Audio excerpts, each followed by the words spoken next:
Hi hello അസ്സലാമലൈക്കും. ഇപ്പം ഞാൻ ഈ മേടിക്കുന്നത് ഇതിൻ്റെ പിറ്റേ ദിവസം എൻ്റെ ഫ്രണ്ടിൻ്റെ ബർത്ത്ഡേ ഉണ്ടായിരുന്നു. അപ്പോൾ അവളുടെ സ്പെഷ്യലായിട്ടുള്ള ഒരാൾ കുറച്ച് ഗിഫ്റ്റ് ഓർഡർ ചെയ്തിട്ടുണ്ട്. അവൾക്ക് ഓർഡർ ചെയ്ത് കഴിഞ്ഞാൽ സർപ്രൈസ് പൊലിയോലോ വെച്ചിട്ട് ഇവിടേക്കാണ് ഓർഡർ ചെയ്തിട്ടുണ്ടായിരുന്നത്.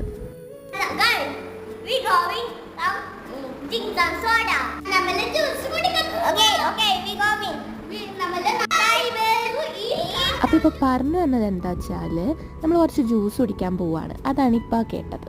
നിൽക്കുന്നതിൻ്റെ അടുത്ത് തന്നെയായിട്ട് മാരിയോ ജ്യൂസ് ചെയ്യുന്നുണ്ട് ജ്യൂസ് ഷോപ്പ് ഉണ്ട്. അവിടേക്കാണ് പോവേണ്ടിയിരുന്നില്ല എന്നാൽ ഞങ്ങൾ ഓർഡർ ആക്കിയത് ഫ്രഞ്ച് ഫ്രൈസും 2 സ്നിക്കേഴ്സ് ഷേക്ക് ആയിരുന്നു. ഇവിടെ ആണെങ്കിൽ ബൈ 1 ഗെറ്റ് 1 ഫ്രീ ആണ്. ഇതുവരെ ലൈഫിൽ ഇങ്ങനത്തെ ഒരു ജ്യൂസ് കുടിച്ചിട്ടില്ല. അത്രക്കും ഫ്ലോപ്പ് ആയിരുന്നു. പേരിന് മാത്രം കുറച്ച് പാലിൽ 2 പീസ് സ്നിക്കേഴ്സ് ഇട്ട് അടിച്ച പോലെ ഉണ്ടായിരുന്നു. മാത്രമല്ല അവിടുന്ന് ഞങ്ങൾക്ക് മുടി അങ്ങനത്തെ ഒക്കെ കിട്ടിയിട്ടുണ്ടായിരുന്നു. അപ്പം നല്ല ബാഡ് ആയിട്ടുണ്ടായിരുന്നു. എൻ്റെ ഫ്രണ്ട്സിൻ്റെ വീട്ടിലേക്ക് പോകാണ്ടായിരുന്നു. അത് കഴിഞ്ഞിട്ട് ഞങ്ങൾ നേരെ തിരിച്ച് റൂമിലേക്ക് പോയി. റൂമിലേക്ക് പോയപ്പോൾ അവിടെ പൂട്ടിയിട്ടൊക്കെ ആയിരുന്നു. പിന്നെ പുറത്തുനിന്ന് സ്റ്റിക്കൊക്കെ ആയിട്ട് തുറന്നു. അപ്പം ഇത്രയുള്ളൂ. ബൈ.